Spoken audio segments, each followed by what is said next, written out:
Here's a tutorial on Etude in A minor by Kohler. This is page 90 in the Book 2 Adult Piano Adventures.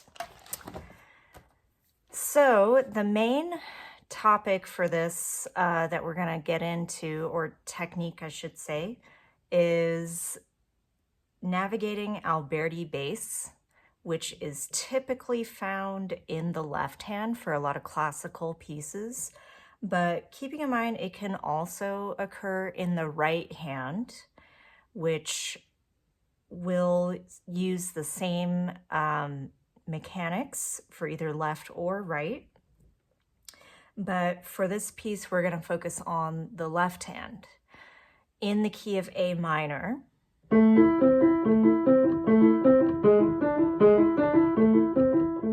So for the first section, we pretty much only have two types of chords within the key of A minor that we're going to be playing in an Alberti bass style.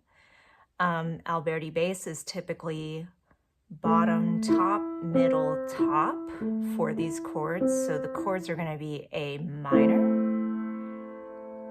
and E7, or minor 1, 5, 7 is what we call those for Roman numerals. So once you have the hang of the blocked versions of these chords, so A, C, E, and G sharp E and D, or G sharp D, E, notice that for both chords, they do not shift much between the two. It's really just that pinky extension to the G sharp for the 5-7. So if you're way out here, that's going to make it harder to get to that 5-7 that occurs on measure 3 and 7. So definitely want to start with your hand further into the keys. That way, that G sharp is super close. So the key for doing Alberti bass well and even, I find, is utilizing a little bit of wrist rotation for the back and forth of this Alberti bass style. So in slow motion, I'm really doing bottom, top, middle, top. I'm exaggerating this motion. And then I'm going to speed it up. It's almost like throwing your pinky and thumb. So even just practicing the bottom tops with that wrist motion is really going to help. And then adding that 3-1 rotation and then combining. Always remember, key is to go really slow at first, and then you can work up the tempo once you have the hang of this pattern. Even for the E7 or 5-7, you're doing that same little wrist rotating motion. So to focus on A section, so the first 8 measures, melody-wise, there's not really much to it. It's just within the 5-finger A minor pattern, with like a little skips here and there. But let's go through hand by hand. So we're going to play right hand first, and I'm just going to go through measure 1 to 8 melody only.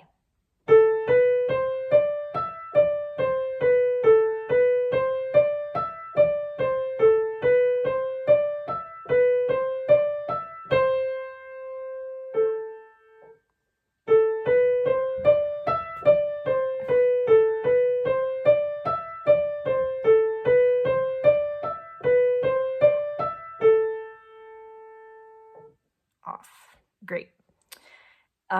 one thing to know, aside from those little skips that are kind of hidden within the melody, measure 4, for example, it's at the end of this long 4-measure slur. There is that accent on the C. And then when you approach that A quarter note on beat 3 in measure 4, try not to do a heavy thumb on the end of that musical idea. It's just a little awkward musically if we accent at the end of the musical idea. So it's kind of like a accent and then light A quarter note. Even at the end of measure 8, that one's a little bit harder. It does start that diminuendo.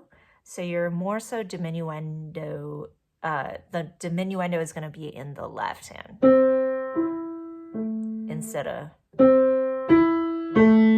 a whack on that last note. So please apply that to all of these slurs here. It doesn't have to be an accented end of the slur. I highly recommend, since you're still probably getting used to the Alberti bass, just playing blocked chords, honestly, is a great first step before trying to put it all together. So I will demonstrate measure 1 to 8 using this blocked version.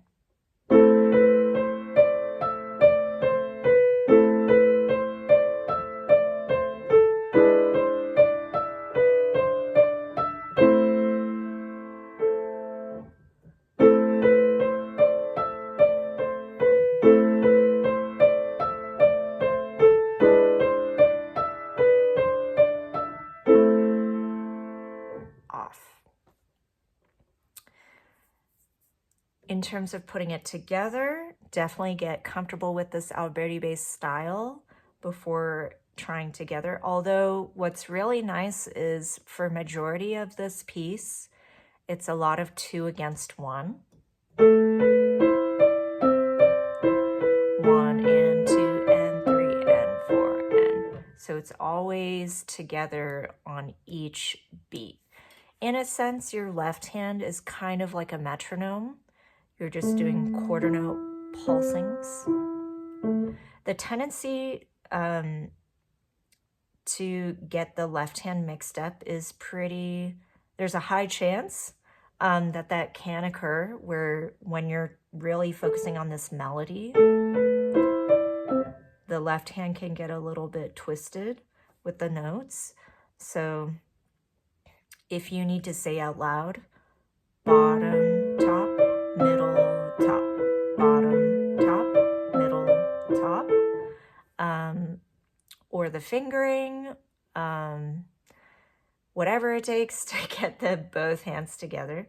But try the step-by-step approach, blocked, and then try it broken just on its own, getting used to that feel.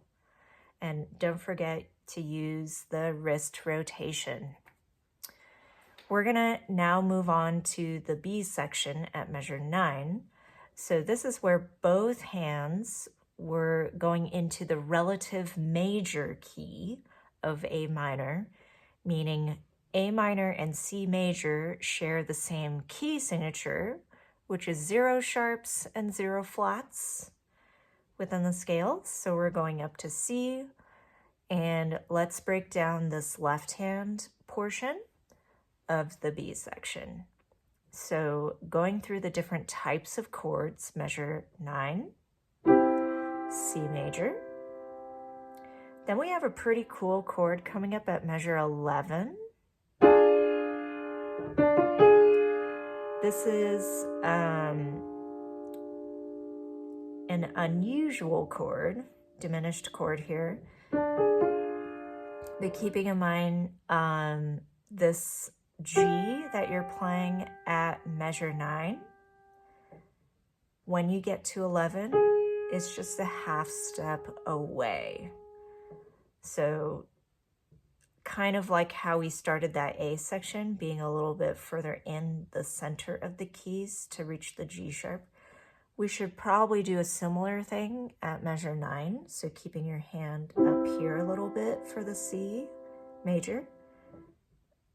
And then notice how close that G sharp is. And I'm just replacing the 5-3 with the 4-2 instead. So this is the chord.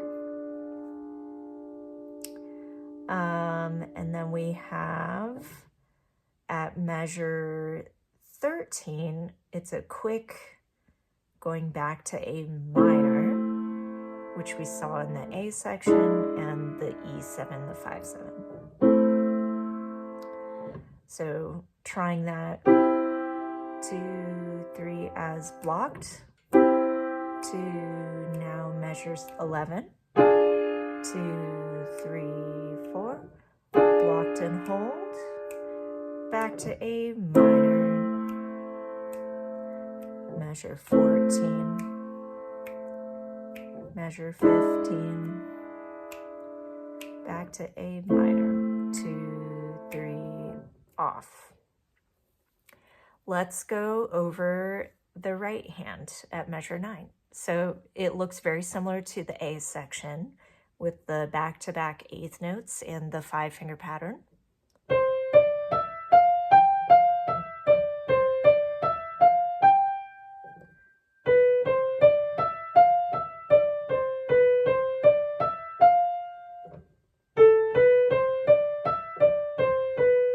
This you played earlier.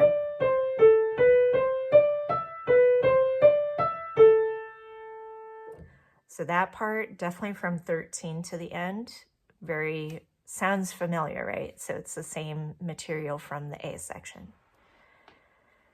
All right, one thing to keep in mind with this B section, I don't know if you noticed, hopefully you did. At measure 9, we have the C position, C 5-finger pattern. Then measure 11 goes down a step. Measure 13 down a step. So we have C, B, and A positions for that. All right, so I'm gonna play it as a blocked left hand with the melody in the right.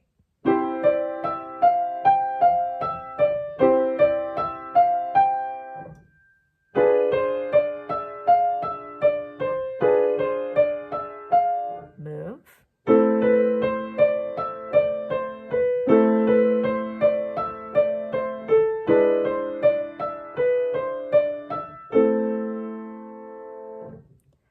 All right. So, couple things to note with the B section in particular. We do have a little bit of movement to consider. So if you need to write in measure 10, one step down, going to B, like a down arrow of some sort, to help you think ahead, okay, when I'm playing measure 10, I know this hand is gonna have to move down. So actually I'm gonna move this in a little bit for that G sharp. Measure 10, down a step. And then another movement's gonna come up, but this time it's both hands. So you're gonna aim for A positions. The other thing to consider is actually that Alberti bass pattern. It does switch a little bit with the note order at measure 13. So instead of going bottom, top, middle, top like before, it actually goes middle, top, bottom, top for the 2 measures. And then it reverts back to how it was before. So big star asterisk on that measure 13 in particular. Those measures might take a little bit more focus, perhaps, getting used to the switch of that Alberti bass. Even measure 11, getting used to this chord in particular. And lastly, considering the balance of the hands. So this is a pretty common theme with a lot of these pieces within the book, that we have like an obvious melody in the right, accompaniment chordal patterns in the left. So in the beginning of this piece, it does say piano, even going into measure 9, and then a little bit of change, measure 11, measure 13, getting a little bit louder. But all in all, left hand should be a little bit less dynamic than your right, because you don't want everything to be the same. Like, that doesn't sound very nice or musical. So always think of like a vocalist with like accompaniment in the background. So this is your vocalist in the right. So I always suggest kind of exaggerating the dynamics for practice. So for practice, you could even consider right hand forte, just for practice. Forte, left hand piano, just to get used to bringing out the melody, and then gradually work down the dynamics so it's pretty soft, and then left hand just a little bit lighter.